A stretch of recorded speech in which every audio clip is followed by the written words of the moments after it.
NetSparker, the developers of a comprehensive automated web security platform that includes web vulnerability scanning, assessment, and management. NetSparker's desktop and cloud-based security solutions employ a unique and dead-accurate vulnerability scanning engine that automatically verifies vulnerabilities and provides a proof of concept. For more information, visit them on the web at securityweekly.com/NetSparker.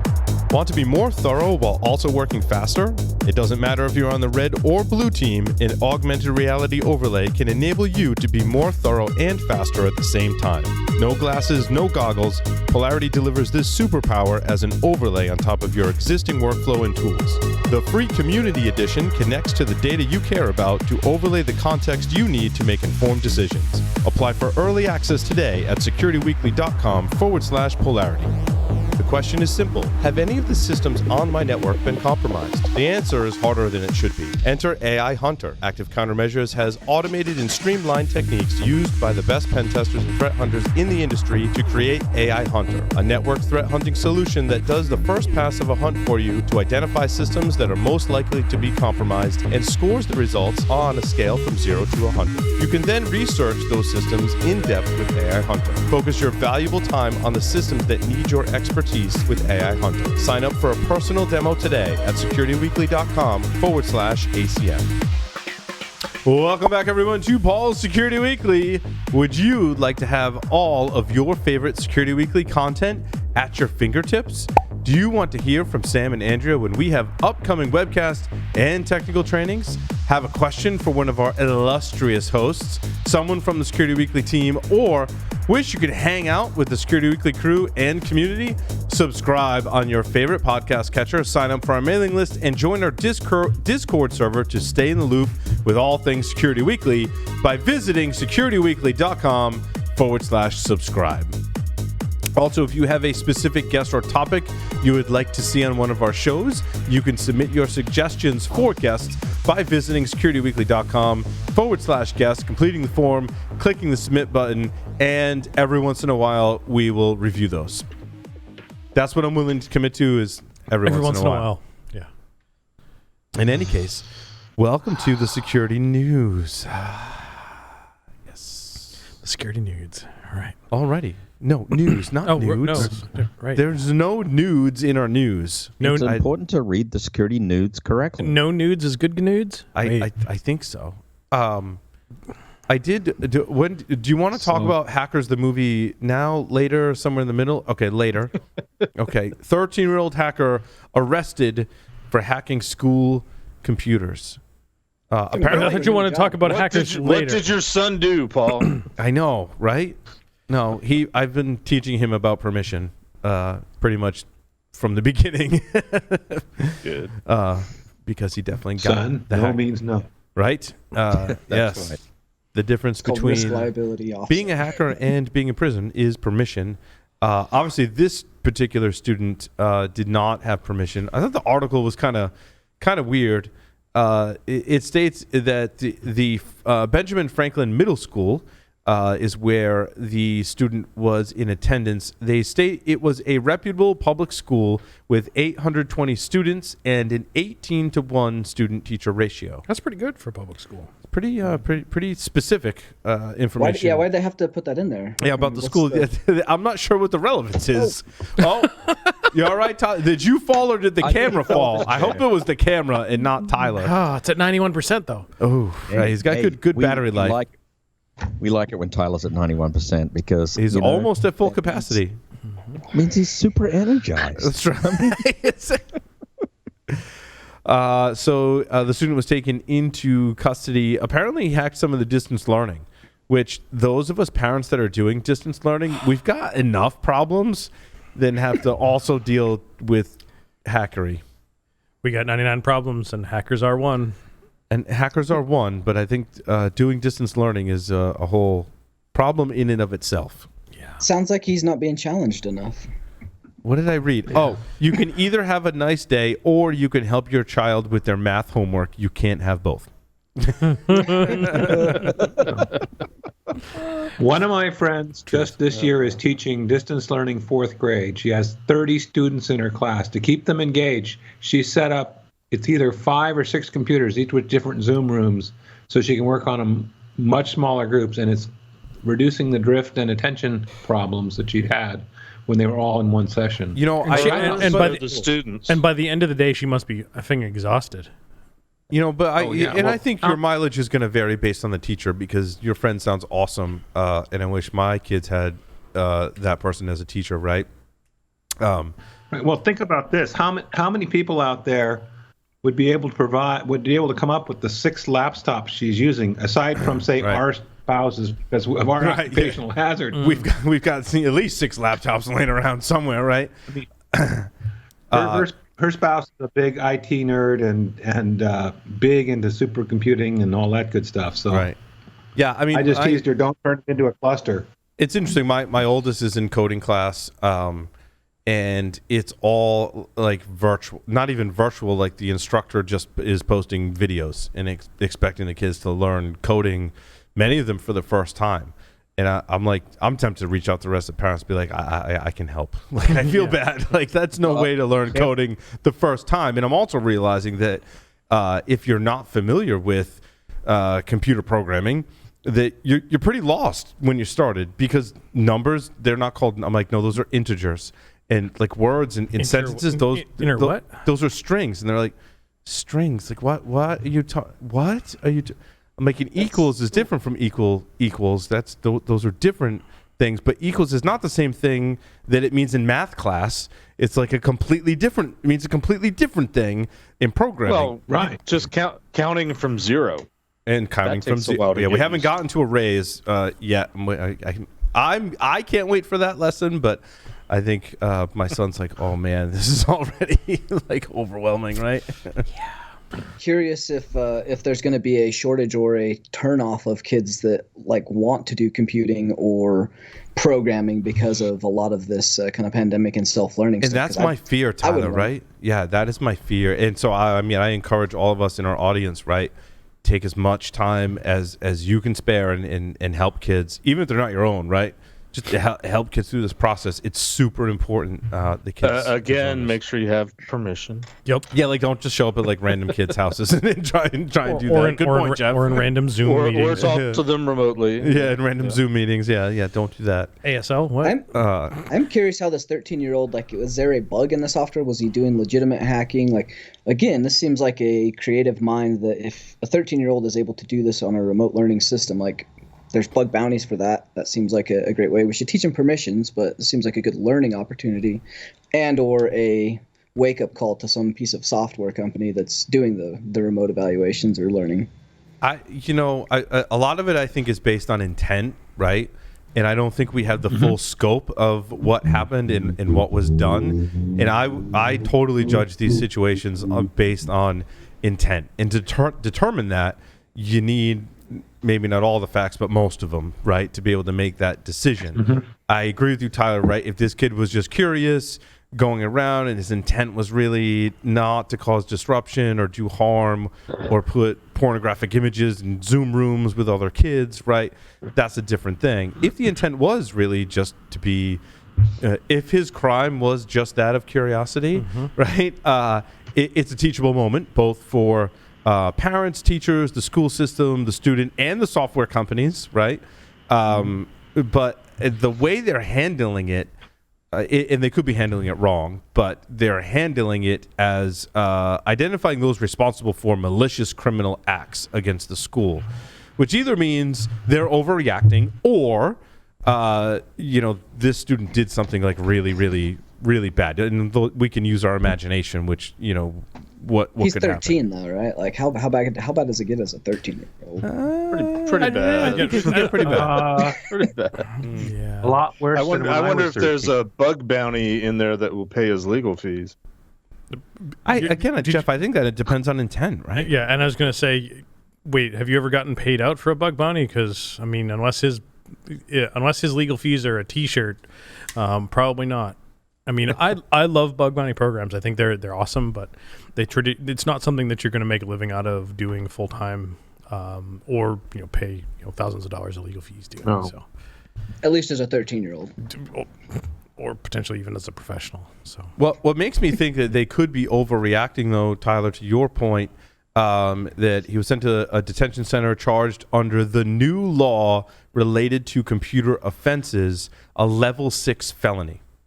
That's lame. Wow. Now, is a level 6 worse than a level 1, or is Was it it level 5? No, Was it's that? level 1 is the high. Okay. 6 would be really low. Oh, and okay. how does it go to level 10 or 20, or where's that on the scale? I think it goes to level 3. 10.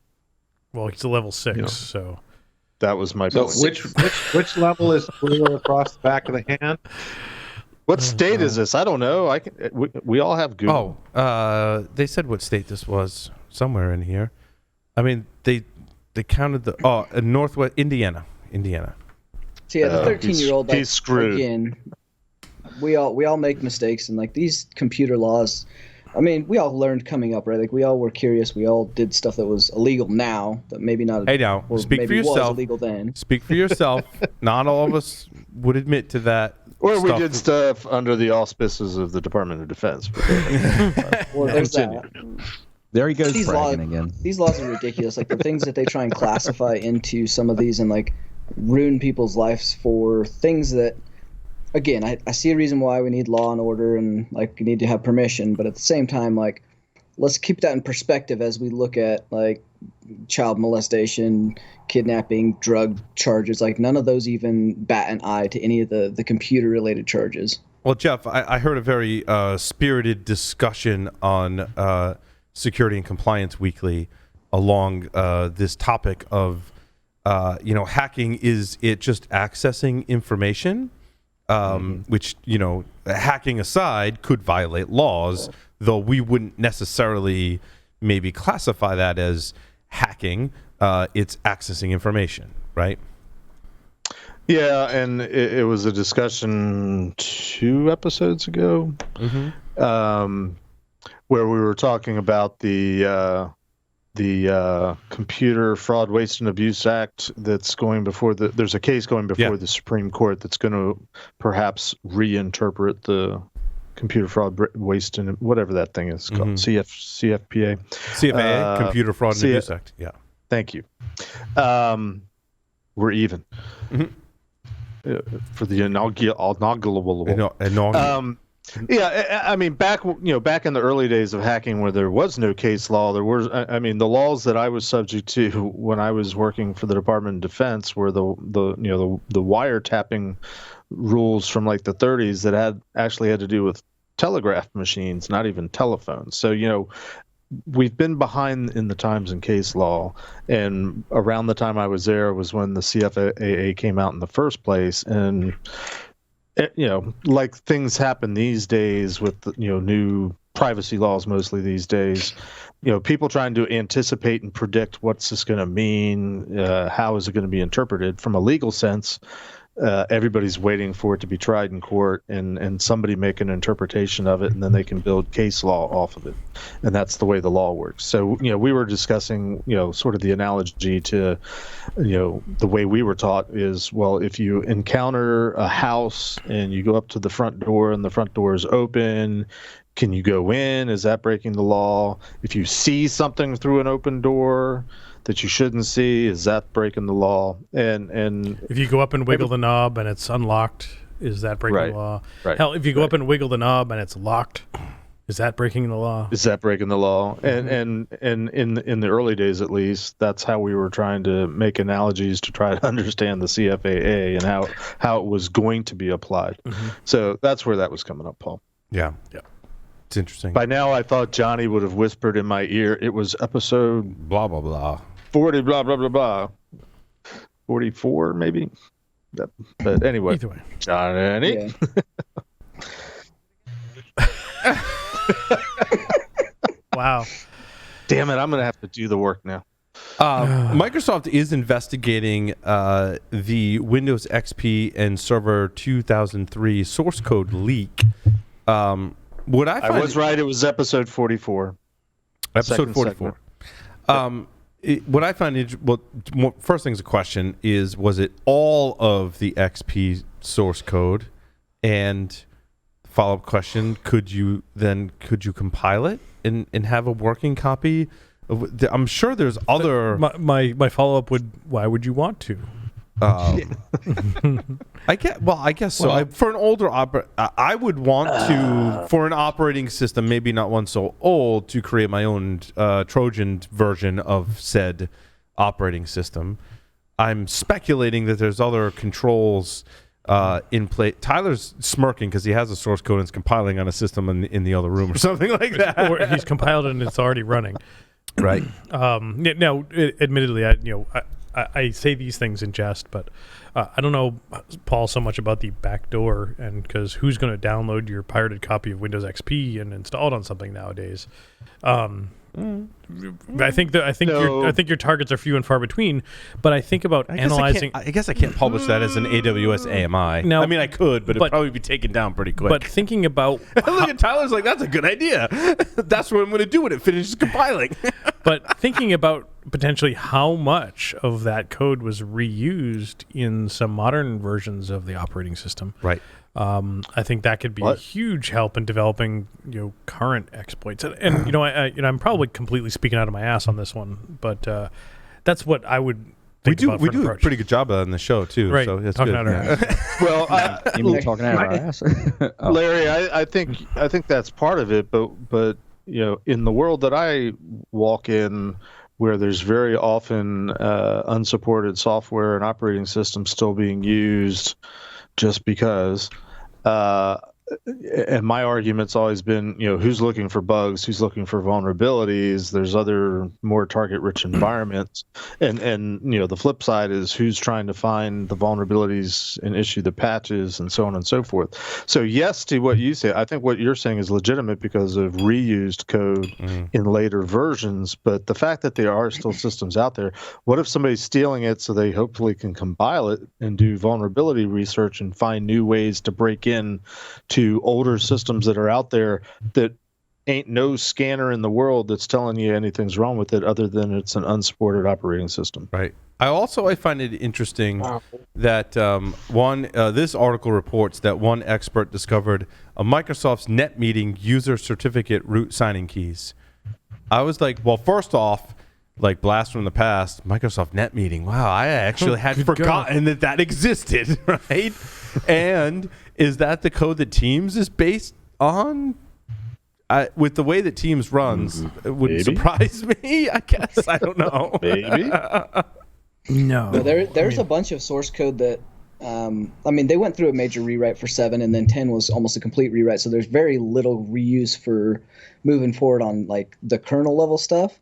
But there's a bunch of binaries and backwards compatibility pieces within inside of that as we're reversing some of the old binaries that have lived for a long time and have some dependencies from some of that code. There may be some interesting bugs there, but you still have to remember like ATMs, for example, especially around the world, have a large base image of Windows XP still. So there may be some interesting pieces that come out of this from like what Jeff was saying. Like there's still systems that were architected and have to use that kind of end-of-life software. But really, this seems like less of a big deal than maybe some other stuff. But there's still some interesting things to be done with whatever comes out of this. Yep. So it's interesting, Jeff, to go back to the legal issues we were talking about. I'd be curious to get legal folks to weigh in.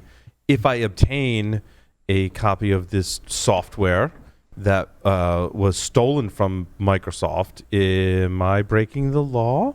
If it's posted publicly? General consensus? No? Is it illegal for you to possess it? Yes. I don't believe so. Gotcha. But I'm not a lawyer. I will just say okay. We're not lawyers. Just throwing it out there. So, don't take our advice and go, I'm going to go get the software. And Security Weekly said, I'm totally safe. I'm not breaking the law. That's not what we're saying. This is just speculation. And I'm bringing this up because I was going to say that we've had a guest on the show that was arrested and spent some time, my understanding, in prison for distributing Microsoft source code that had already been leaked. Distributing is different from possessing, though. Right? But and allegedly there was some nothing against Will, by the way, because he's a really nice person. And allegedly there was some distribution, and I'm using air quotes for those not doing the video, where he was paid for the distribution, which Ruh-roh. Yeah, which That- may Well, have been Will makes it a talked. different Will came on the show Absolutely. and talked about that. Absolutely. So you can go dig that up in the archive somewhere, Johnny. You could find that somewhere and tell us what episode. Will Genovese. Oh, sure. Expect him to get your back episodes. Right. He won't get my back episode. So one of the things that I thought was interesting about some of that source code analysis, we were talking about it with some groups, and Mr. McJunkin replied, myth confirmed, the developer of sc.exe was using argc and argv, which is why you have to have a space with arguments like bin path equals space c:\bin /nc.exe. Oh, interesting. Yeah. Yep, because there it is right in the code. Like, yikes. Yeah, I think there will be a lot of interesting things like that come out, for sure. So the first thing I thought about your possession comment, Paul, was what you said, 3 minutes ago. Permission. Right? That's Could what play I'm into it. thinking. So I think there's some precedents. I'm trying to remember where there was an entire show kind of devoted to this, and there's even Troy Hunt's got a whole bunch of stuff, especially around like breach data and obtaining and accessing and holding breach data, right? So once it's public, there's pretty decent precedents, and there's been a lot of kind of debate around this. It's usually, and again, this is not legal advice. This is my personal risk appetite, but there's usually not a huge risk if it pertains to your job and kind of what you're doing. Good point. Yeah. Nmap is announcing the official release of NPCAP 1.00. What I thought was interesting from Fyodor when he made this announcement is that they worked on this for 7 years of development For NPCAP. which was it wasn't Win, but there was WinPCAP. Right. Yeah. This was the replacement for WinPCAP, which is now deprecated and deprecated because of changes to Microsoft Windows. Yep. Right. Yeah. Yep. And just Which is cool. Yeah. Now I love NPCAP. Specifically as a replacement for some of the Windows utilities that would allow us to put a wireless adapter into monitor mode. I was going to say this ties into your wireless research and course and absolutely. stuff. Yeah. And in fact, we've replaced I can't even remember the name of the tool. We've replaced the tools in SEC 617 with NPCAP. But still, one of the challenges that we have, the older tools required that you needed to perform a GUI install. Like you needed to, have control of the GUI to perform the install to be able to do monitor mode capture into Windows. The same thing for NPCAP. You still need a GUI access because you can't do a silent install because that requires the paid version, and their licensing is not something that I could necessarily afford for doing some wireless pen test work. The licensing for NPCAP. NPCAP, yep. Yeah, Fyodor kind of goes into in his post that he's got a licensing model for OEMs, right? That want to use NPCAP versus free use means you got to install it from the command line. It's kind of what you're describing, yeah. And there's no silent mode yet. Yeah, right. Yeah. I thought that was pretty cool.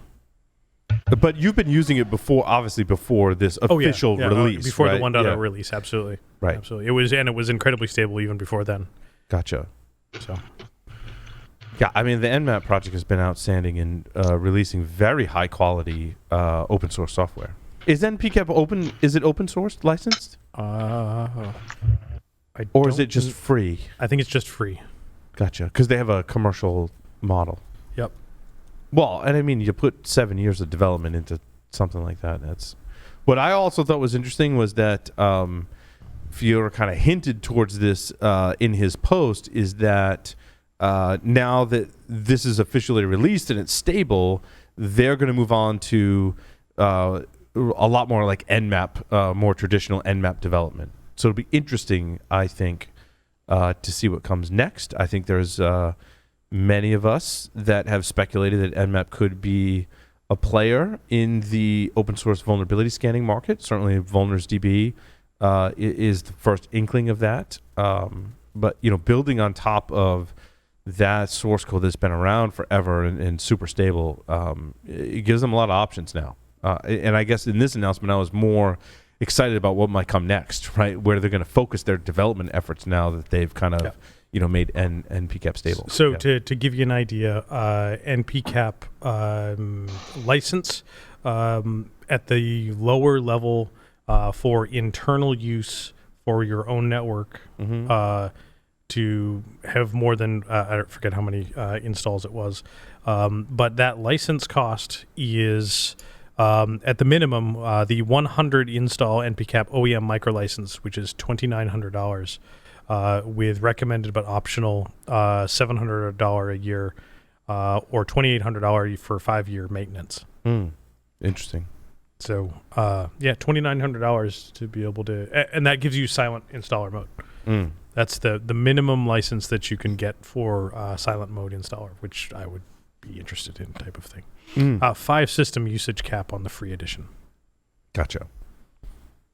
That's pretty cool. And NPCAP is a project that is on GitHub. And why did it take 7 years, Larry? I mean, you're closer to some of this right now than I am. I did read why it took 7 years when I saw the release, and I forget what the reasoning behind that was. It's complicated. Right. It's relationship status. It's complicated. Yep. All right. Where are we going next? So go ahead. Joff has one story. Can we talk about Joff's one story? We have to talk about Joff's one story. I have one story. Okay, so I guess I'm on. I just kind of laughed when I saw this. I got to be honest. God bless you, because I'm laughing too as I read it. Go ahead. Yeah, it was a good old pen testing versus red team article. And, I started to read it. This is in the Hacker News. And I started to read it, and it started off with, what is the difference between a penetration test and a red team exercise? And then went on to make the amazing statement, the common understanding is that a red team exercise is a pen test on steroids. And I'm out. Hey, that's a good definition, right? It gets better. It gets better. Really Hey, Rocky, watch me pull a rabbit out of my hat. That's not your hat, Rocky. my favorite That sentence trick never is works. pause for dramatic effect. A pen test can run for 1 to 3 weeks, and a red team exercise for 4 to 8 weeks, and are typically performed annually, if at all. Yeah, I know. And I saw this, I was like, I have got to put this in the article list, because how many of us in the penetration testing industry have sat on scoping calls or rules of engagement and had to, actually talk about this particular issue. And I know just about everybody in the industry, right, has had to actually sit down and kind of walk through this. This article, I don't think is very helpful. It's interesting. This article at the end says for more information, visit. I'll name my name. Simulate. CYMulate. Yeah, is a breach and attack simulation vendor, as far as I know. Yep, and so I'm looking at their website right now, and the first thing that's there is a continuous security validation across the full kill chain.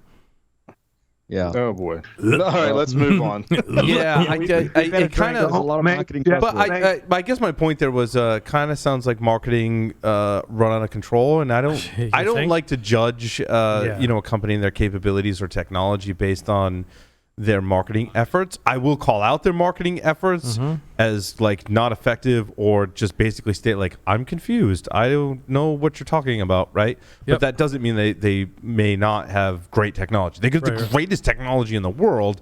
It's just, someone wrote this article for them, whether they were a contractor or a part of their team, obviously was not close enough to this issue to be able to articulate some of these differences that we've gone into great detail on our shows. But to me, I never discount the technology until I've done briefings and used the technology, talked to their customers, kind of thing, to evaluate it, I should say. And I have done a little bit of research into Simulate, and I don't have anything bad to say based on what I've learned so far. I mean, they've got a bunch of awards from last year, and you can start a free trial, minutes to set up, no credit card required. That's a whole segment in and of itself when we talk about awards, right?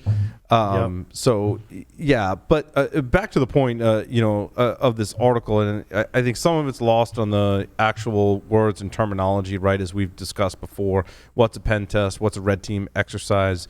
It sounds like they're also confusing red team exercise with adversary simulation. Yeah. Which is very well. The actual title of the article is Red Team Automation or Simulation. Yeah. I think it's probably well-intended article to try to advertise their services, right? Sure. But from a definitional perspective, it is lacking. They probably should have talked about purple teaming, which is becoming a pretty common term in the industry, and purple teaming does go hand in hand with adversarial simulation and cooperative exercises between red and blue teams, and that's I think what they were trying to get at. It just didn't come through. And we all know in the industry that those of us who do red teaming exercises, that red teaming exercises are a wholly different entity. They have much wider and broader scope. They're not generally adversarial simulations. Now, sometimes they transition into adversarial simulations. Sure. Yeah. Upon agreement with the customer, usually in discussion if the red team is not getting traction, and that's usually in the case where the customer is a very advanced customer who is a very well defended network, and you're kind of throwing up the white flag and going, hey guys, let's transition this to a purple team exercise because you're doing a great job. We can't get traction. Yeah. Well, and what I hear you saying too, Joff, and something we've said before, right? There's a lot more details and artifacts in each of these different types of exercises, right, than is portrayed in this article, right? Yep. This is like a very high level kind of skim the surface, and it leaves way too much to interpretation. What you're saying is there's value in all of these different things, but to recognize that value, the first step is understanding what are the things that are inside of all these different types of exercises and the different types of value that you get out of them, right? Obviously, purple teaming has great value. Red teaming may have great, and it's all about understanding what each of them are and applying the right exercise to the right situation and the right organization at their particular state of maturity. Yeah, that's exactly right. And we have to be honest, too, in the industry that over time we've kind of struggled with this, and I think only in recent times have we really focused in a lot better on some definitional stuff. Right, and this is a step backwards, right? And I think why you pointed out, right, like this is a step backwards. Like, no, this is where we were 5-10 years ago, right? We've come much further than this. Well, I was just going to say, and hopefully most people can relate to this, it reads like a 10th grade term paper. Maybe it was. Maybe it was. Somebody got a whole bunch of references. They did a lot of research and they tried to pull it all together, but they don't seem to have the full grasp, the full grasp of what it all means, and when they're apparently overlapping or missing. But to their credit, at least Larry clicked on the website. So all marketing is good marketing, right?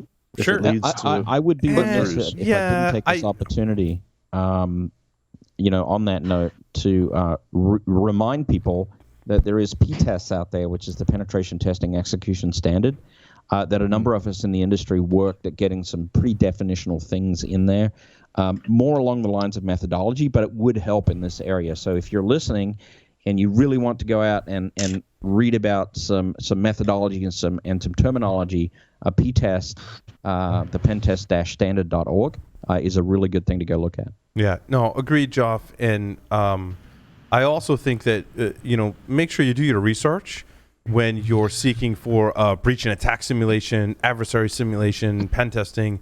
Do your research and just make sure you're getting the right technology that meets your requirements for your organization. Again, Simulate could have awesome technology, right? And unfortunately, that could be lost on some marketing pieces that are floating around. You have to do the actual real research, right?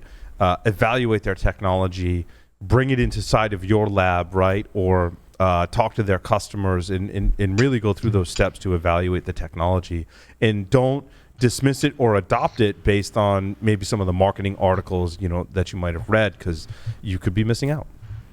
Absolutely. UHS. What is UHS? What? You didn't... Well, we need to have like a whole big ransomware discussion. I think, including that about schools and... There's a lot of ransomware articles this week. So ransomware. Yeah. So Paul, I'm surprised you didn't have a story about UHS, because that's in my opinion, that is the elephant in the room. So UHS is a hospital system made up of what?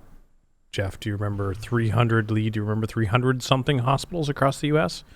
Yeah, I thought 400. That's crazy. More than 400, it says in the article. Okay. 400. Okay, really? so I was off by 100, which is not insignificant.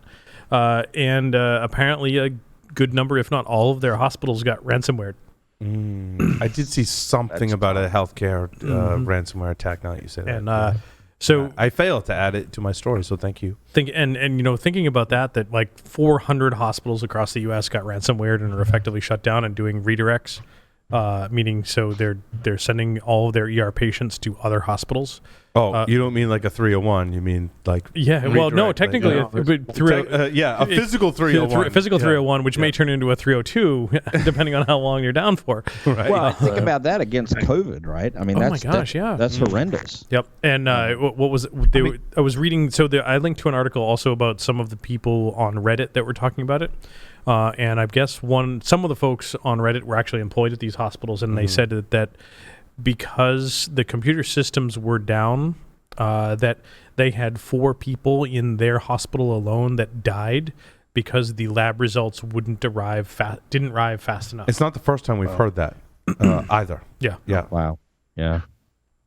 You wanna be scared. My article, I have my number 7 and Larry's are the same story, except my article has a photo of the country with an overlay of where all the UHS hospitals are. They're pretty much in almost every state. Yep, Montana, it's kind of Montana, South shit. Dakota, and looks like Oregon don't have them, and that's about it. So here's the question I want to ask to the, what do we call ourselves? The illustrious hosts. Illustrious. Fabulous. All the vendor hype aside, for all the gee whiz detection tools and arguments over antivirus, anti-malware, whatever, what are the basic fundamental things that organizations that largely don't have or aren't willing to invest a lot of money, time, and effort and resources into security programs for whatever reasons? What are the basic things that they really, really need to do, not to prevent ransomware, but to, maybe it's prevent or minimize the impact of ransomware. In the case of a hospital, it's don't want it to happen. Tyler's smiling. Tyler. Yeah, don't get hacked.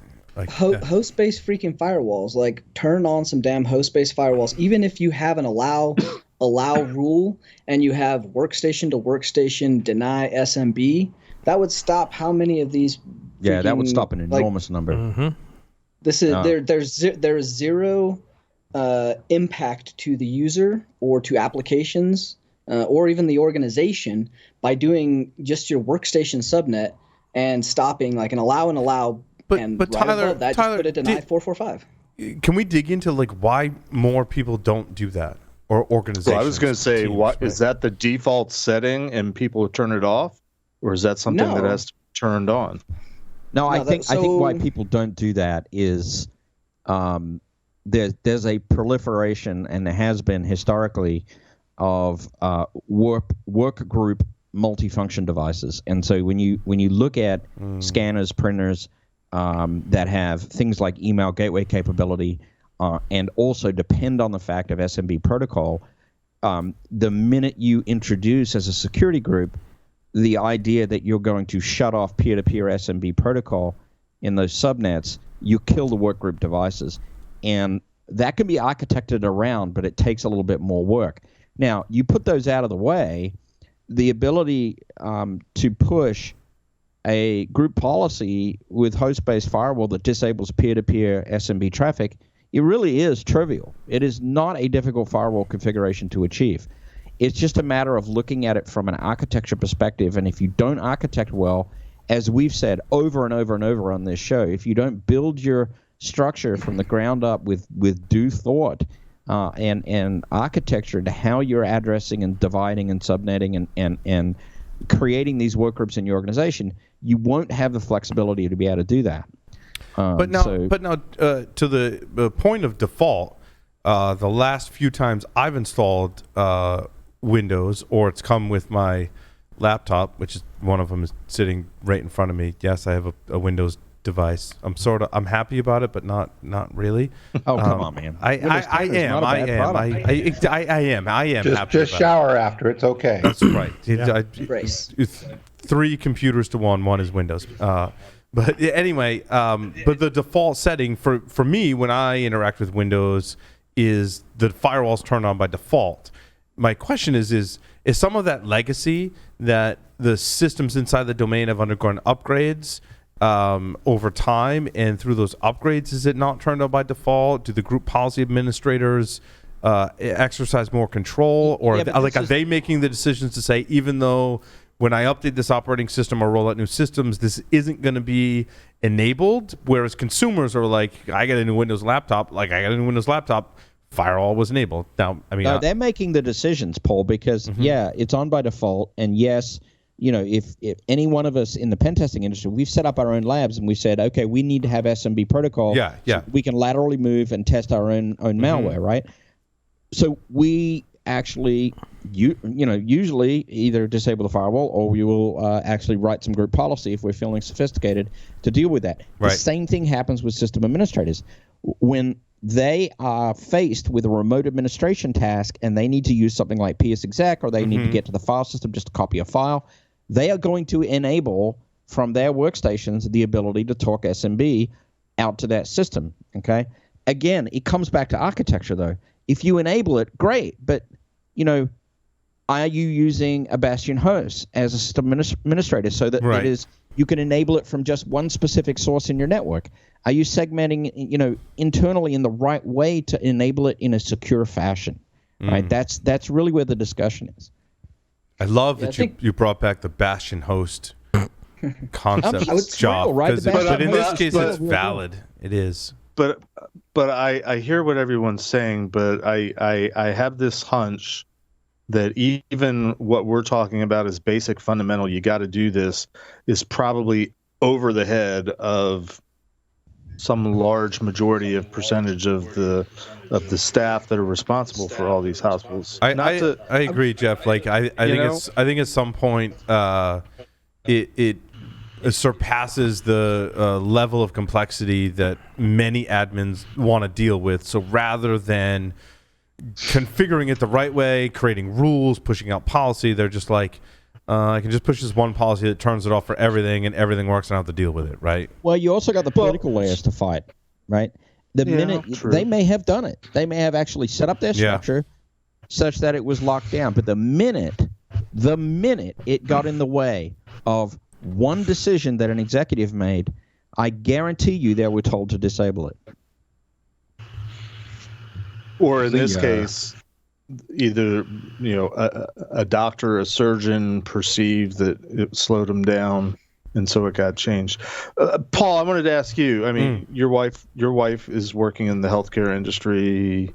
Where she works, who does the IT, and have you met them? And what, not to disparage or anything, but what is your impression of the IT and security acumen of whoever's responsible for tech? Where your wife works? Well, my wife works in healthcare, and even outside of my wife's interaction with her employer, Larry and I both actually worked very closely with a lot of healthcare organizations in Rhode Island, and I think that's a very different use case for many security items. Also, I think that environment, as I kind of talked to my wife about how things work in IT, I can see this being more of a problem in healthcare because many systems need to talk to each other, oftentimes to transmit files that are your X-ray results or your lab results, right? Those are files that have to be transferred. I can see those firewalls getting in the way.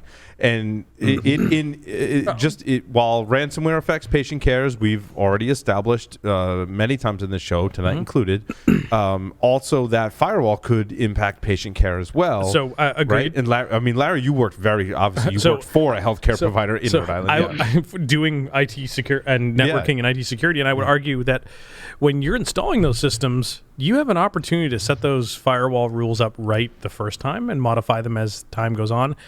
And there are very few of them, at least that I am aware of, that use, like, Tyler, shut down SMB and all that crap. And very few of them are using that. They're using some other protocol to do those exchanges. To do the transfer of files, And you know where they're coming from and you know where they're going to because it's a very limited subset. I mean, these are not hard firewall rules to create. Right. You just need to put the time in. Let me ask you another question, Larry. How much attention do healthcare organizations from a security perspective pay to HIPAA and only HIPAA?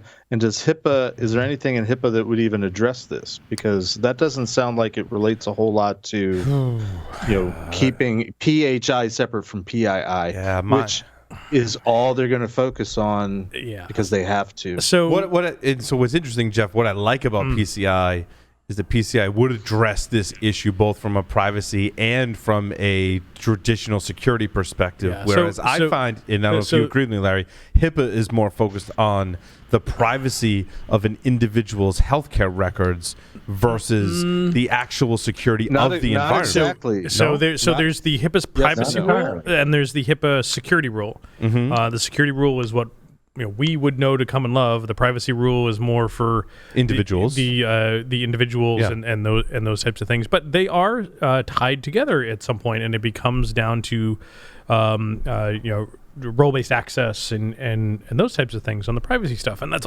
holy crap, role-based access. We can do principle of least privilege. Yes, you can. In fact, you're required to. I was going to say, in fact, you have to if you want to be compliant, right? But from knowing my history,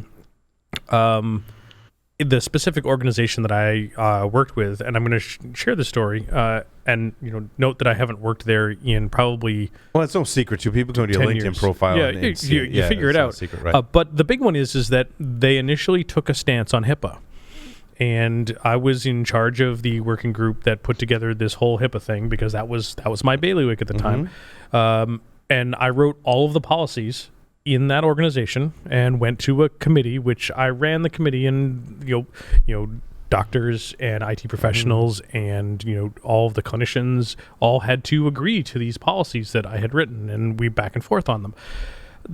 The initial stab of that was that we had legal counsel in that meeting, and we still retained legal counsel, much to their lack of wanting to participate. But the first meeting that we had was the legal counsel coming and saying, why are we even bothering with this? Because this is because this is a regulation that has been defined by DHS, and DHS has no enforcement arm. Why are we going to spend millions of dollars and man hours to implement this thing that if we don't follow it and we get caught, there's no repercussions. But we're talking 15-ish years ago. 10 years ago. 10 years ago. Okay. Needless to say, the lawyers were basically told, just shut up, man. And man up. And we went and did it anyways. We went and did it anyways, and we built something world class at the time because it was the right thing to do. But how many healthcare organizations have a Larry Pesce so equivalent working for them? This was very interesting. I was having a conversation with some folks at an organization this week and end of last week, beginning of this week, and it was basically, hey, we're spinning up this thing about HIPAA and healthcare. Can you help? And my sorry, yikes, throwing things around. You need some more to drink. And one of the folks involved was the first to reply to say, can you help? And their answer was, Actually, I've moved on because I am finding that so many of the organizations that I have tried to work with in HIPAA to do and help improve their processes and their overall IT security in HIPAA, they just don't care and they don't listen. Not interested. They're not interested. They don't care and they don't listen, and they're going to do whatever the hell they want. And now we have stuff like UHS. It's funny. I saw a news story and I considered putting it up, and I didn't because I thought, well, it's just kind of old news. But there's a news story that just came out today that Anthem is settled for $40 million or something, things associated with their breach from back in 14, 15, 5 or 6 years ago. But I remember when the Anthem breach happened, and the Anthem breach was a compromise of PII. And when I first heard the story, I said, well, that makes sense because they were probably HIPAA compliant and they were protecting the PHI, which is all the medical records, keeping it separate so it couldn't be associated with actual people, PII information. But HIPAA doesn't say anything about protecting the PII itself. And we're seeing coming to fruition the fact that there isn't anything holding their feet to the fire in terms of doing the types of things that aren't necessarily related to protecting PHI, but are related to keeping people alive by preventing ransomware attacks. So it's been a couple of years since I've looked at some of this stuff, but and the big one, Jeff, I want to clear up some from what I remember about language here is that PII is personally identifiable information.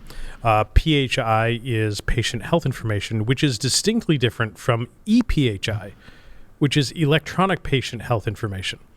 Yes. HIPAA was definitely intended to prevent disclosure and restrict access to ePHI, but with a strong recommendation that you also deal with that on PHI.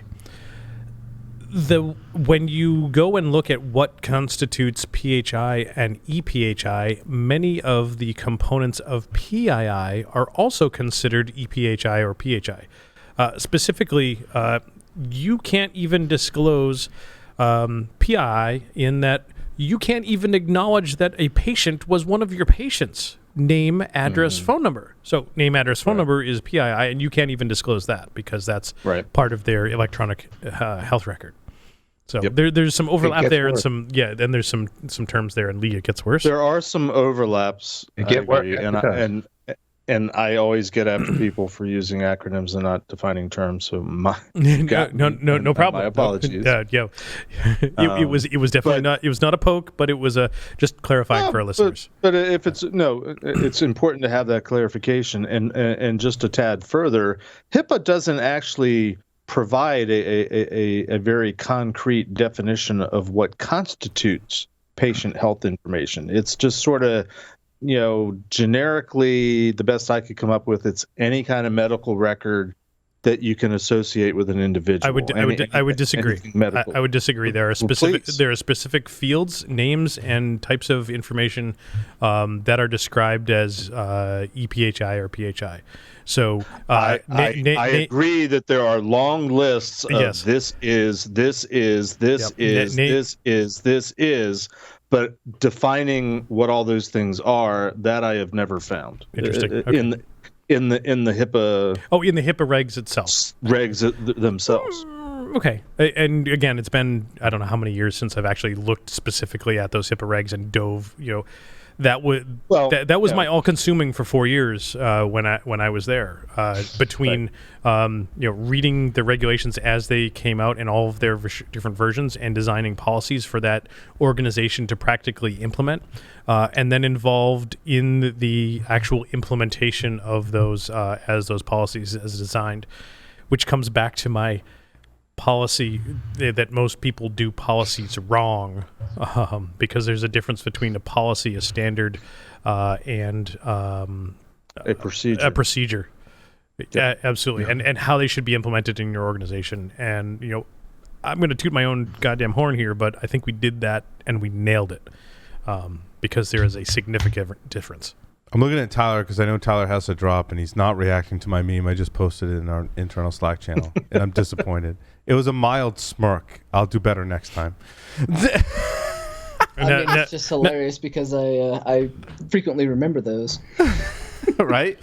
Wait, no. My question is, which meme? Is it the Bud Light? Is it the deaf girl? What is the name of that cartoon? What was the name of that cartoon? I'm trying to remember. Golden Books, Meyer, was it the Myers? I think the Bernstein Bears keeps coming to mind. It's not Bernstein Bears. It's a different one. It's similar to by Bernstein Golden Bears. Gate Books, right? Yeah. Little golden books. Little golden There books. you go. Yep, your childhood is ruined.com. Wow. Yeah. Tyler, All right. you have to Tyler. bow out. Much love, guys. Yep. Thanks, Gotta go Tyler. teach some class. Good night, Tyler. Bye, Tyler. We love you, man. So let me rephrase my question because I thought we were changing gears, but okay. No, I don't. No, I think this is important enough that we need to dwell on it a little bit longer because, all these hospitals got hit with ransomware. There's going to be, there's the triage, there's the fixing the problem, then there's going to be the fallout, who's at fault, yada yada yada. But at the end of the day, what you're talking about SMB services is one of the primary ways that this type of ransomware is working. What are the fundamental couple things? We haven't talked about backing up systems. Maybe that wouldn't have helped the hospitals. I started to go down. Go ahead. I want to make a comment on that because we've had that discussion with some of our customers. It's not just backing up. It's backing up and making sure that the data that you've backed up is not connected to your network directly afterwards, because something that people haven't experienced is not only getting ransomed, but then their backup servers getting ransomed as well and being totally screwed, right? So that's actually a very important point. Oh yeah, my tape library is totally in the data center, and it runs, Windows XP for its host controller. Exactly. There goes all my tape backups. So, yeah. So I very often see with my customers disaster recovery sites, but they're hot, they're live, they're connected. That's bad in this context. Right. That's exactly right, because 9 times out of 10, the recovery path for ransomware. First of all, everybody should understand the context. Ransomware is an extremely effective attack. You cannot get out of it normally. The backup and recovery path is literally a restore. Right, in most cases, right? Mm-hmm. So pay the ransom. So Joff, to that, I think Jeff's comment about those recovery sites being hot. Depending on hot or warm, warm, sure, you're going to go restore from tape to those sites. And if that's the case, and at least initially when they are immediately restored, the only way you should be able to get to those systems is from your tape library. This is a simple set of firewall rules to create. And then afterwards is where some of the problem happens, because you don't eliminate the root cause, and then it spreads to your backup site. How much focus should be paid on how the ransomware is being introduced into the environment? Is it a usual suspect enough that people should focus on that, understanding that, once one path or a vector is closed, they can find another way? So, Joff, and would love your comments, and Lee comments here too as well, and Paul, obviously, because, well, you're Paul. Specifically in the UHS case, it was Ryuk, R-Y-U-K, and I don't know enough about it to sort of comment in this particular case, but from my understanding is that majority of the ransomware comes in through phishing. Okay. Yeah. And not through specifically an attachment, meaning you go click on this link and download bad things that do bad things to your computers. Yeah, that's my understanding as well. Well, that's a whole another rant on phishing and how do you educate your users against phishing attacks. But that said, we can add some technical controls there, and I think where that was going to be my next question. Where Tyler was commenting is that host base protections, that if you get one system nailed by phishing, the there's going to be limits as to where that can reach and what else it can affect. So if again you have a well thought out, well implemented host-based protection program. Yeah, but that needs to be multifaceted Absolutely. as well, right? As you well know, Larry, right? And many of us, that once you get one user's account and or system, you're defending that is extremely difficult, because there's a lot of directions that you can go. Sure. It's interesting. I was talking to a company this week who I really, really like, that was focused on protecting the inbox once an attacker had breached it, right? Because phishing is going to happen. And now it's somewhat kind of like marketing, right? But the blast radius, right? But it is a pretty accurate thing in that I can go into that user's inbox and start pulling things that may give me more footholds, right?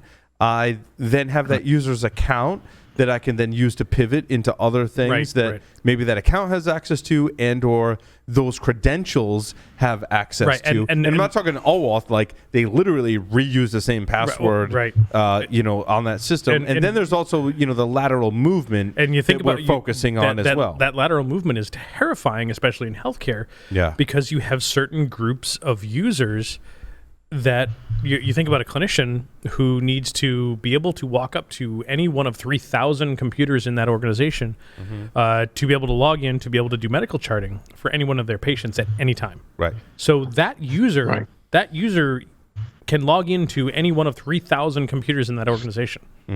You talk about lateral movement. You compromised one clinician, and you potentially have access to 3,000 computers in that organization. So, correct me if I'm not wrong, Larry. Correct me if I'm wrong, Larry. But not only can they log in anywhere, but typically there's some sort of trust set up so they don't have to take the time to put in a password as well, because that slows them down and the patient's dying or bleeding out or whatever. So no. And HIPAA has some specific rules to prevent that, because you need to be able to explicitly identify any user that logs into a system that could be accessing ePHI. The way we approached that was that for whatever reason, maybe a user did something bad and downloaded something to their network drive. So Dr. A downloads something to the network drive that has ePHI, and even though they're not supposed to, that user should be the only one that has access to that. So, and you have to be able to audit that. And the only way you can effectively audit that is if you can uniquely identify each user. There were use cases where the clinician workstations, you logged in as a generic user to Windows, and they had almost no rights to Windows. When you logged into the application where the ePHI was, they were uniquely identified. So there is, though, there has been developments from my understanding, and I can't remember who I was talking to about this, but I know some medical situations are now in the world of investigating proximity devices as potentially a second factor or even a primary factor of authentication, so that they can speed things up, right? I'm hoping it's a multi-factor situation, because I think that would be a beautiful solution that kind of gives us our cake and we get to eat it too. Yeah. So Joff, we went down that road as well. When HIPAA started coming out, was very much let's do some sort of proximity, and it was not two-factored, because we had a hard time getting doctors to use an 8-character password with special upper or lower at the time. Granted, some time ago, because passwords, we don't want passwords. We're saving lives. We need to be able to walk up to this computer and make it work. And in that case, they said, well, we're smart doctors. What about this whole proximity thing? And we said, great, sure. we'll investigate it. But you want to be able to do all of this stuff on 3,000 computers in your organization. Great. We need 3,000 prox readers. And who's going to pay for it? There's no budget line item for this. Who's going to pay for it? And it was it was something on the order of $1 million at the time. But I wonder there's if some any of good the news there. Medical operations out there have actually gone to the point of using proximity plus biometric and treated that as their primary authentication. It'd be interesting to ask, because that would solve the speed issue. Sure. and life safety is a huge deal. Absolutely. Don't get me wrong. And we need to make sure that we are facilitating that in a secure fashion is really the goal we'd be after. Yep. So proximity and some sort of biometric seems like the sweet spot there, but anyway, interesting to have. Yeah, I mean, that's almost a whole segment. Oh my gosh. Right? Because, I mean, what you're talking about is reducing friction Yes. to allow access. And the more access control you put in place, Creates more friction. Creates more friction. Yep. Exactly. And the intent of HIPAA was never to create friction. It was never to prevent a doctor from saving a life. Right.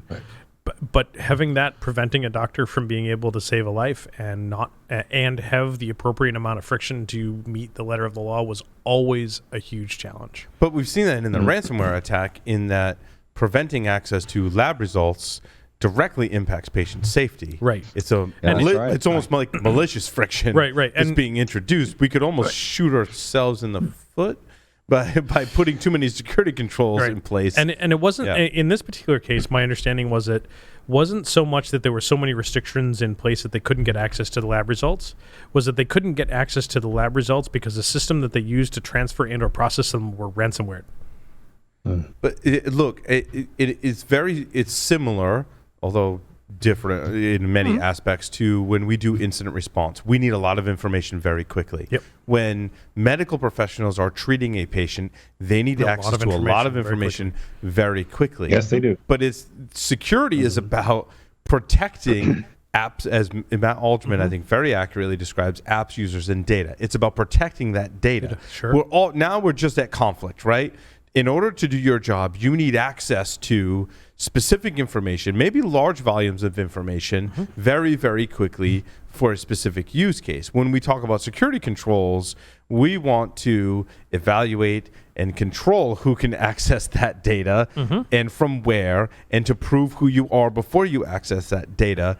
And it's just inherent nature, we're in conflict. And where are the technologies, the processes, and procedures that provide both security and access to information? We're already at conflict with ourselves in and of that statement, right? Well, and I think the interesting part about that is that the doctors are very, very intelligent folks by and large, and they are asking us, show us the technology to do this that meets both these requirements, and so we do need to step up. And Lee, I know you want to make a comment here, and the technology and the process and the capability exists, but you think about the healthcare system in the U.S. and whether or not they can afford it. Yeah, and the answer is no, they can't, because of it's a political ultimately becomes a political issue, which they can't afford it. So Lee.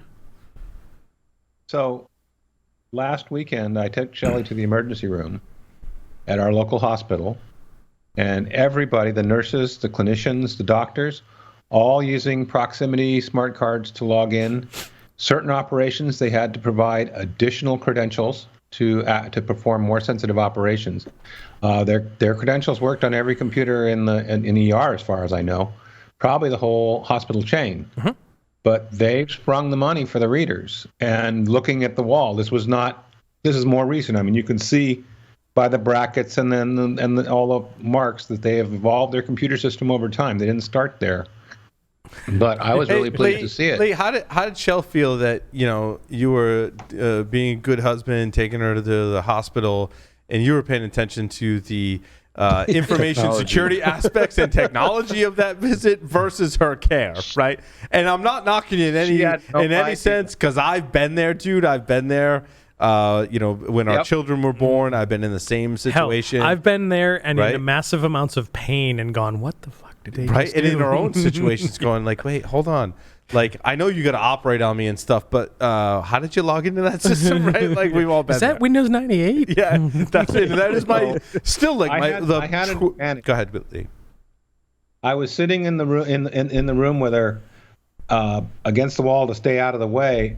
Basically, right across from me was their computer. So all I had to do was look like that, and I could see what they were doing. No, and I agree. Because when you get into that environment where you have to be in a healthcare facility, and it's either you or a loved one. There's a lot of like waiting around, and us as being hackers are kind of like, all right, I'm kind of bored. Hey, I wonder like, what that Ethernet jack is. yeah, like what is that Ethernet jack? Is that a prox reader, a smart card? Like what is that? Right? See, Paul, you're not giving folks enough credit in that, computing resources and potentially stuff around and waiting. No, that's, I think most of the folks that we know in this industry, that you can't turn that off. No, you can't. I agree, Larry. Yeah, waiting, you can't turn it off. Waiting. No, it's like, no, I'm not you're waiting in enough. that environment. Exactly, and you're right, Larry.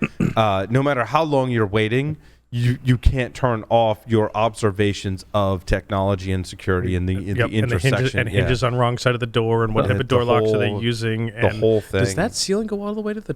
Does that wall go all the way there? You can't turn it off. No, you can't. Does it go all the way Looking below at the raised charts and floor? things that are going, all the electronic readers.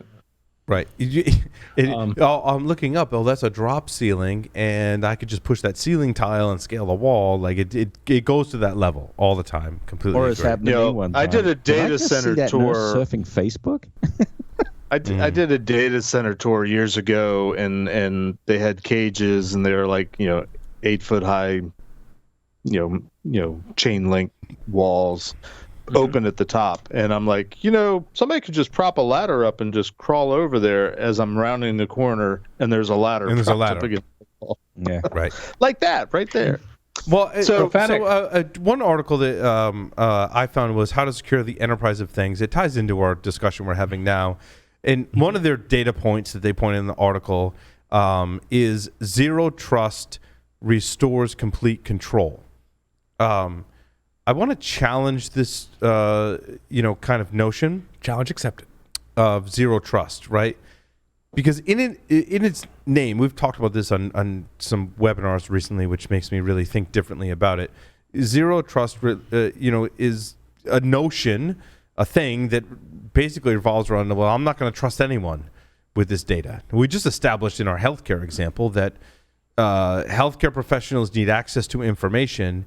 If we give them that information, implicitly in that is that we trust them with that information. How do we apply zero trust when we give end users control of our data, right? So many solutions that I've seen that are saying, well, zero trust, when it involves the end user, like trust needs to go out the window.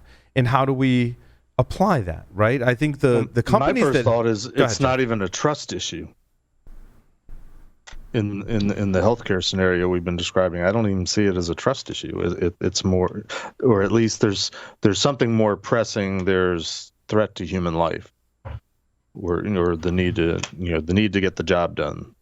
So do we erode trust in the name of accessing information for patient care? Well, I think, the concept of zero trust implies the security of data, which again, that's what HIPAA focuses on. That's different from keeping everything up and running and available. That's not a data compromise issue. That's it's a denial of service issue, which ironically, it's not really even worthy of the PCI insert, but PCI doesn't really care about denial of service. It doesn't touch that directly. Doesn't care if you can conduct business or not. It just concerns itself over the data compromise. Right. The security of the data. Right.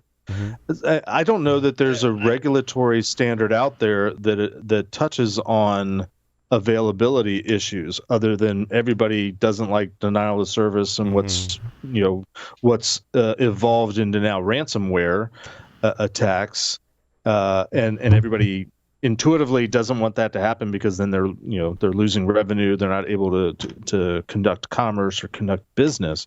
But is there a regulatory standard that directly addresses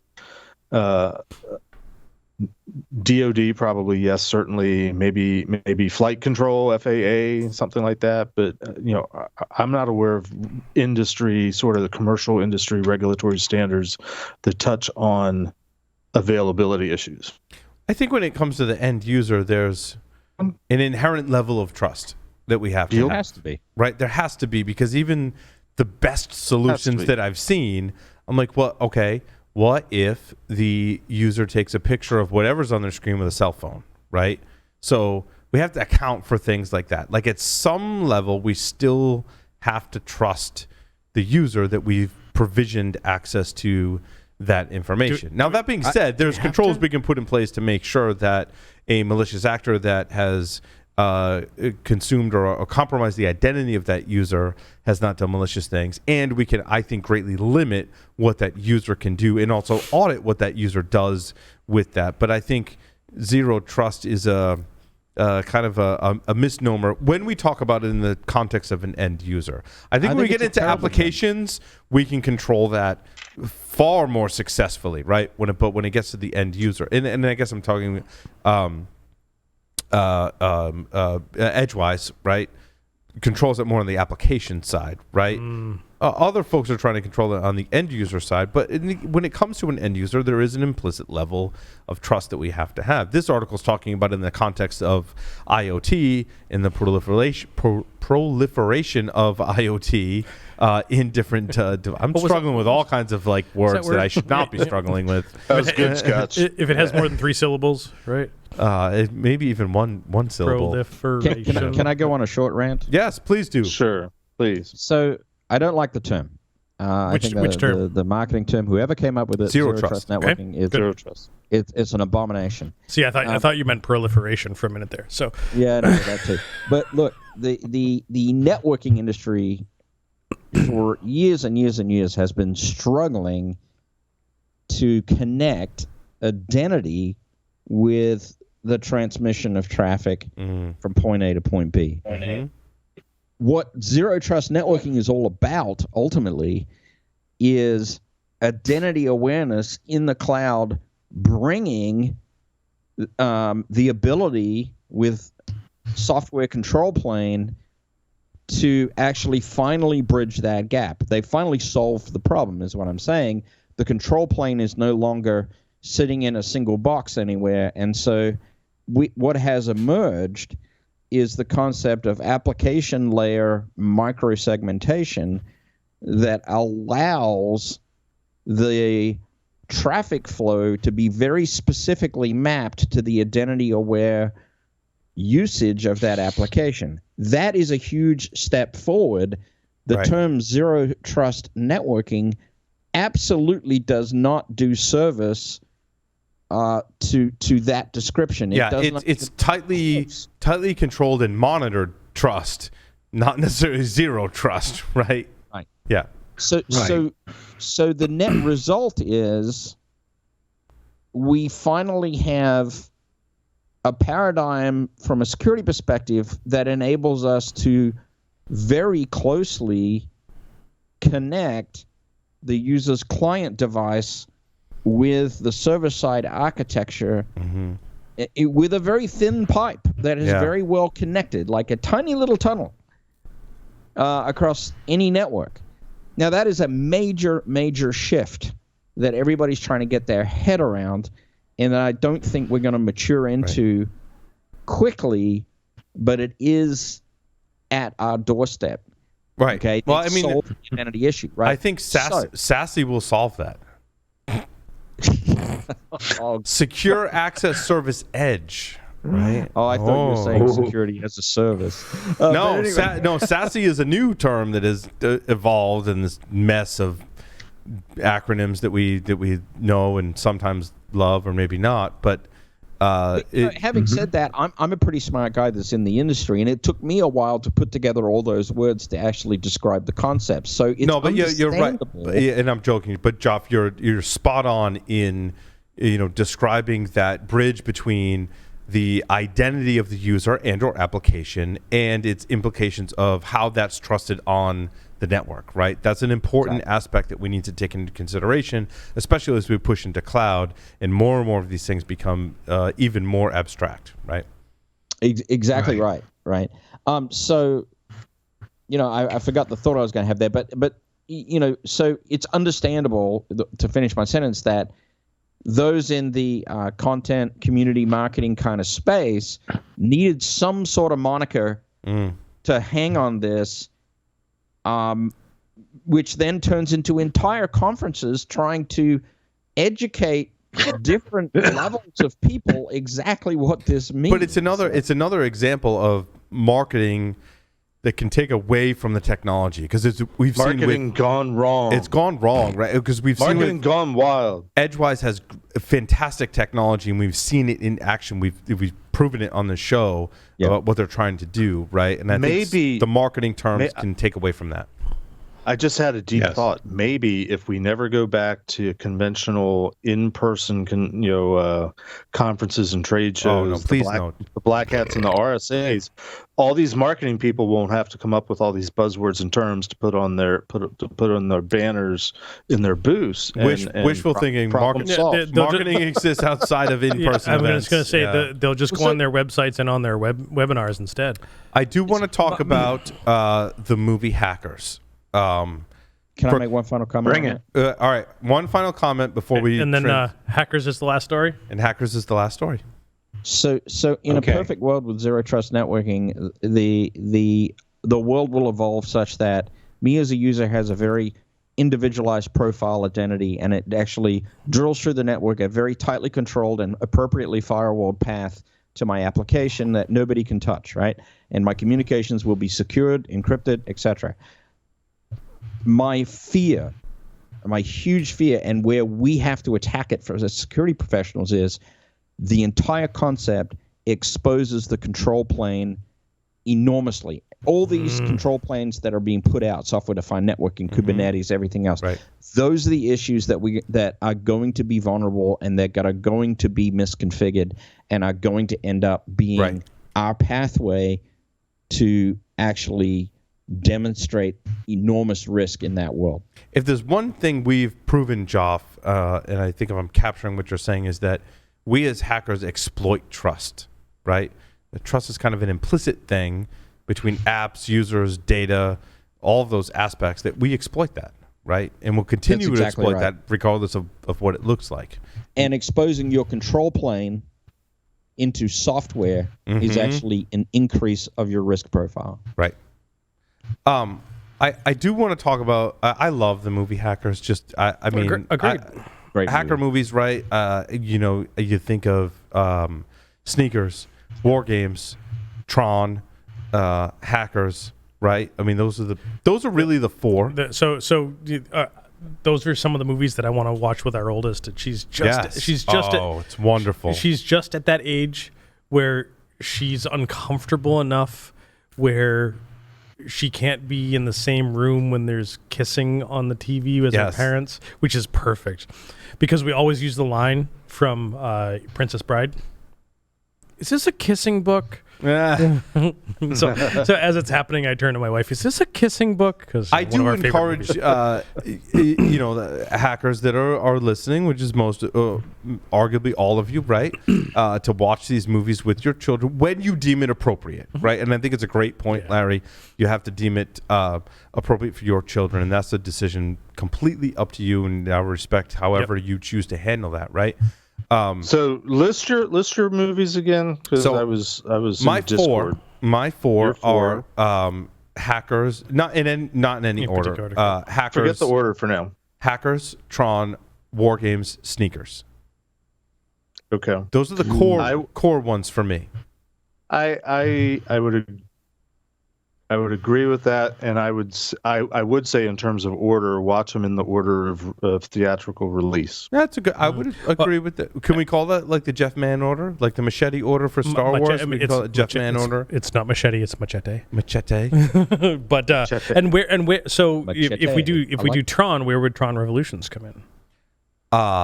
Like any other sequel, like way later. Not a big fan of sequels. So although Tron Legacy, awesome soundtrack. Awesome. That's what I meant. Awesome. Tron Legacy. Yeah. Now that said, so if it were my choice, I would replace Tron with The Matrix. The Matrix would be in the 5. That would be the 5 for me. So Agreed. and Agreed. probably Tron would be in the 5th one. I would swap those. Tron holds a special place in my heart because my parents, specifically my mom, was like really excited about that movie. Mm-hmm. And I don't know if I watched it in the theater. Definitely had like the VHS rental, and they were like really excited for us to watch it. And definitely that said, Tron as a Disney film. Both are actually Disney films. Definitely more approachable to a younger audience. Agreed. From those adult themes. My swap in for the Matrix, not so much. But yeah, Matrix is kind of rough for. There's some scary stuff. Not really a kid's movie. No, like when he's in the interrogation room in the police station. That's kind of scary. So for kids. When I know we're getting away from hackers, Paul. No, it's okay. When we watched the Matrix with Corinne, she had just turned 12. So maybe still 11, but we went in and framed what the movie was about for her. And the big one was, we wanted her to come out of that movie and think, what if this isn't real?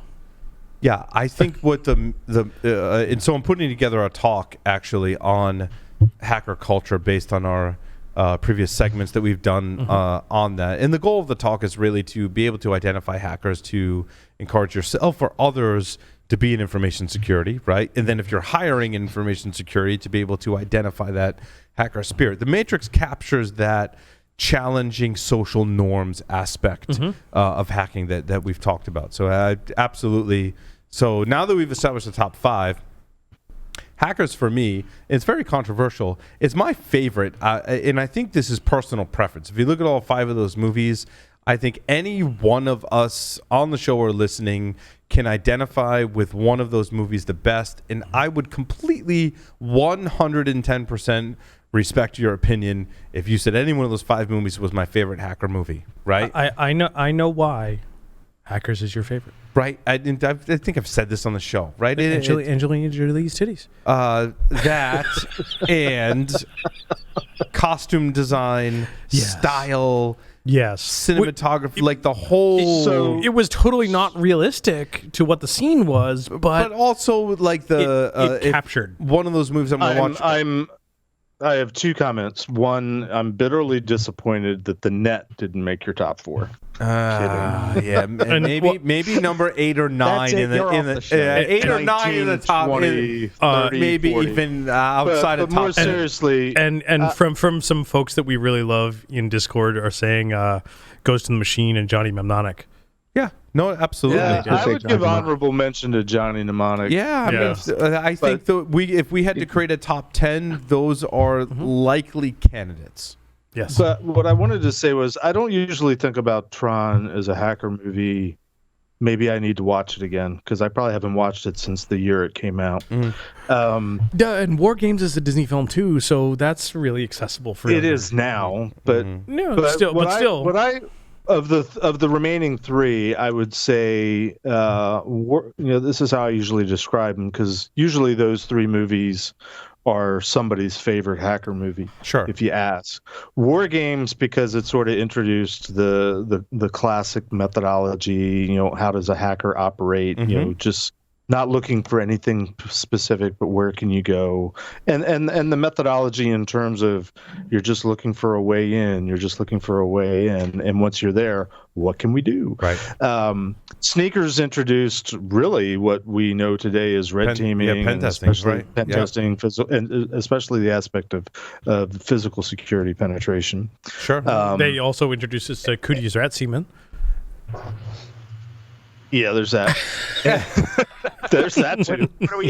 But Hackers to me was the movie. This is just my opinion. The movie that introduced sort of the idea of the hacker culture. Agreed. The hacking scene, the hacking culture. I think is But I think what moves Hackers as a movie, hacker movie down on people's lists is the interfaces that they show are completely fictitious, right?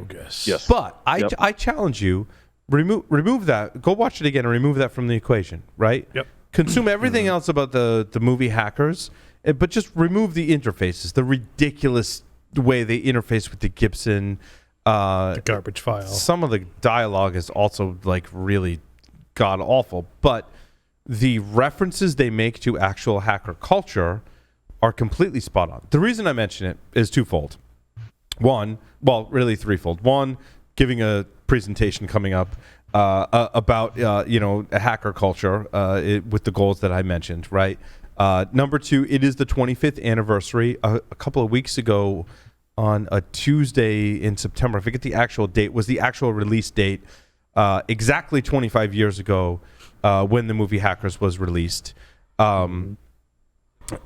September 15th, thank you, Johnny, was the actual release date of the movie Hackers. Also, in the 20th anniversary, there was a lot of activity.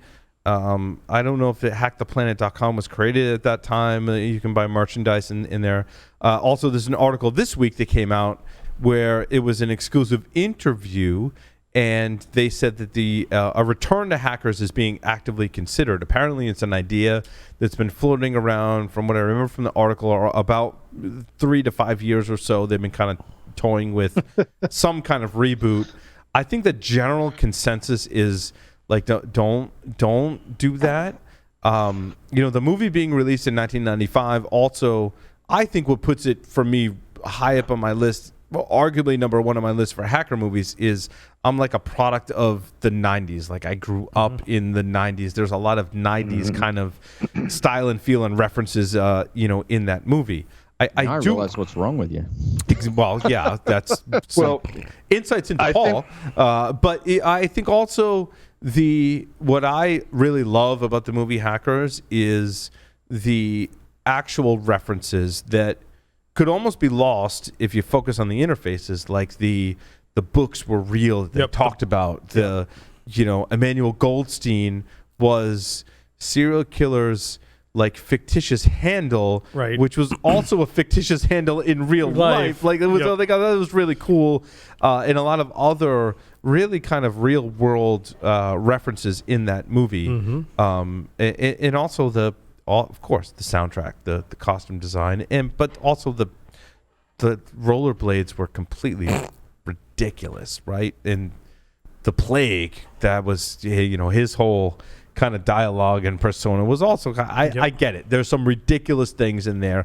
I guess I look at those as more entertaining, and I think it's kind of interesting to talk about that. I'm excited to talk about it in my talk, because I will make references to that, and it's kind of like, I think people that put that lower on their list, I think there's some reasons in some cases that I'll make for it being higher on the list, based on its merits of marrying the real world things, like Joey trying to choose a hacker handle. All those hacker handles he references were real hacker handles at the time, right? We've done Hackers movie trivia, and that was one of the questions. So I think for that reason, it's pretty cool. It's also pretty cool to watch it with your kids, and when those scenes happen, go like, hey, those were real hackers in their handles that they were referencing, and it begs the question, like Dad, what's a hacker handle, right? Like, it's a lot of teachable moments in there.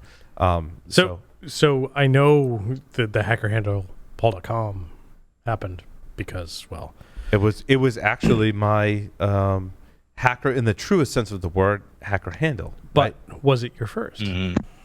It was in fact my first. Wow. I would say it was so for those that don't know, obviously we used to be called paul.com back in the day. That was my nickname given to me by my friends that I worked with in technology, because I was such a nerd. And it was during the .com bubble. It was during the .com bubble, and they were like, "You are like a ridiculous nerd." And and one of the reasons for that is another story that I tell, where I built an entire computer lab in my mom's living room, right? Yep. And I was acquiring all this technology and networking multiple Sun Microsystems and SGI systems together in my house, and it kind of earned the moniker like paul.com because I was such a nerd. So the first time you ever logged into a BBS that said, please enter a handle, what did you pick? It would be paul.com. Really? That was my first handle. Yeah.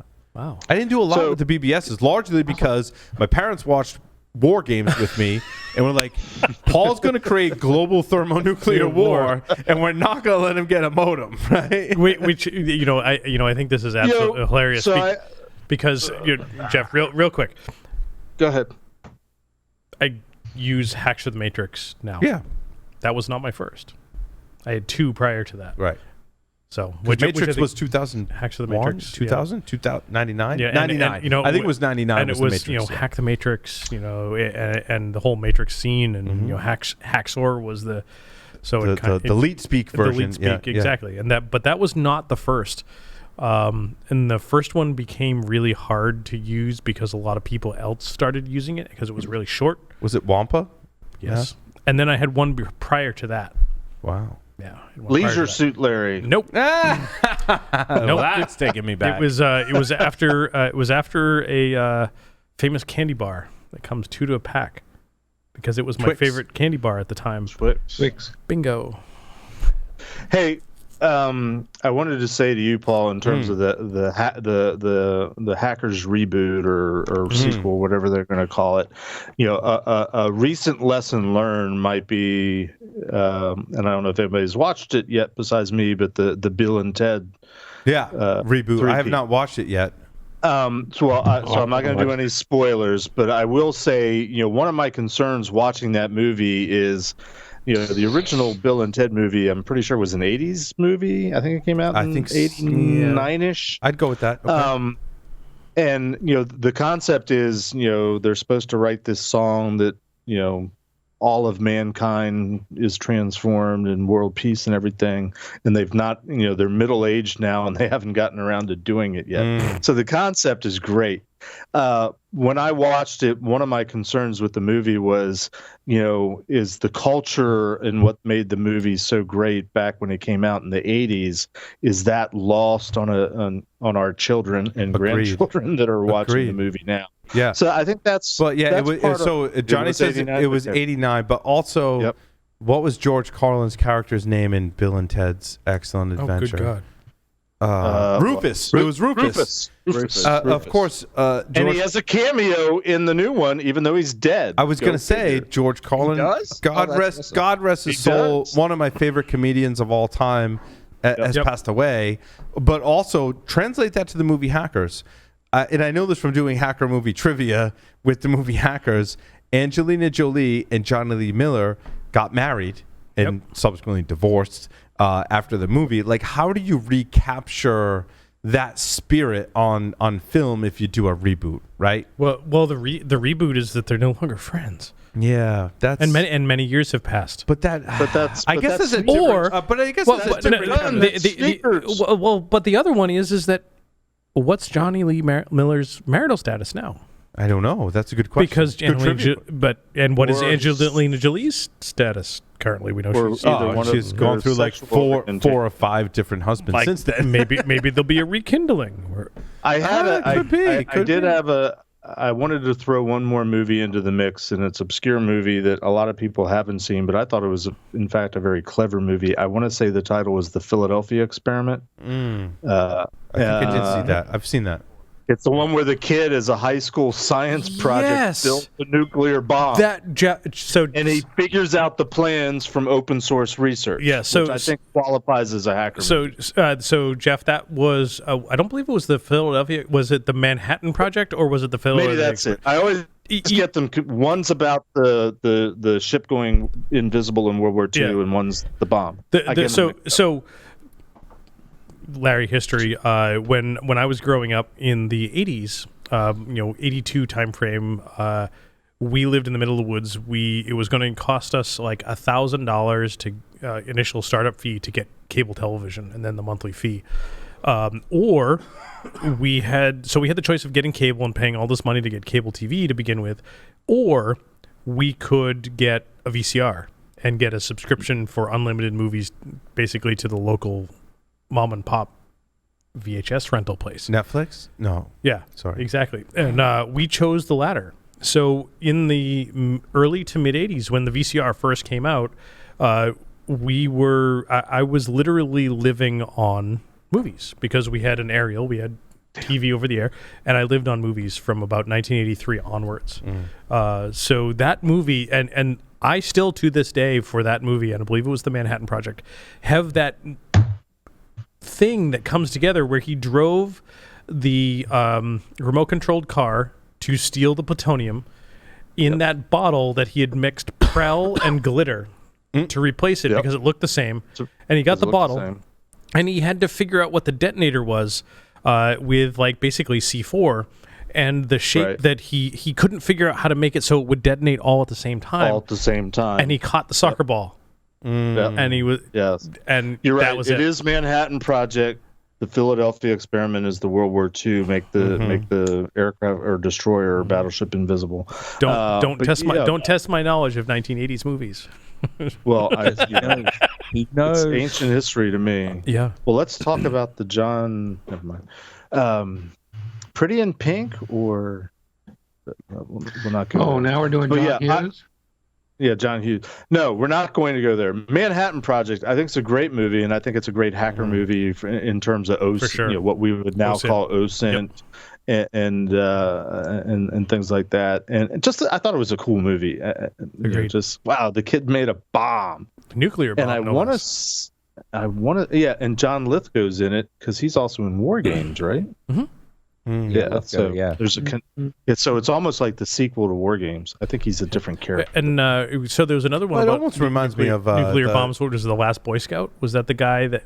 No, it was not the Last Boy Scout. Well, you reminded me of my kids and I just watched the reboot from 2015 of Fantastic Four, where the Richard Reed character is a younger version of it's kind of like their origin story, where he basically in his garage figures out how to transport things to a different dimension kind of thing. It sounds a very similar kind of thing where the hacker kid figures out how to build a bomb, and in the reboot of Fantastic Four, which got horrible reviews, and I don't think it's that as horrible as the reviews make it out to be, is like the kid hacker in his garage that figures out how to transport things into a different dimension. Well, you talk about two movies that got really horrible reviews that I really like was Waterworld and The Postman. Yes, those were very reviews. horrible movies. And they were, and I love them. Ironically, they both have Kevin Costner in them. You gotta appreciate the badness in some movies, and I think that's my kind of my case for hackers, right? Is to accept the ridiculous things and the badness in it, but you see that as some of the good, and take that with a grain of salt from someone who's a big kung fu movie fan, which is a genre that produced some of the most horrible films ever created, but entertainment value was through the roof, right? And I think that's also a reason why Hackers, the movie, is number one on my list of hacker movies. And people can challenge me on that, and that's totally cool. If you disagree, I'm not gonna judge you. I'm not gonna defriend you. I'm not gonna get mad. And if your opinion is different, that's totally cool. We might judge you just a little bit. You can judge me, and that's we'll still be friends. That's totally fine as long as we can still be friends, right? Yep. Hey, I'm wondering if it's time we actually wrap this up. Just wondering. Joff, I think it's a perfect time. Yes. To wrap this up, I want to thank everyone for listening and watching. Larry, take us out. Hack the planet. Over and out.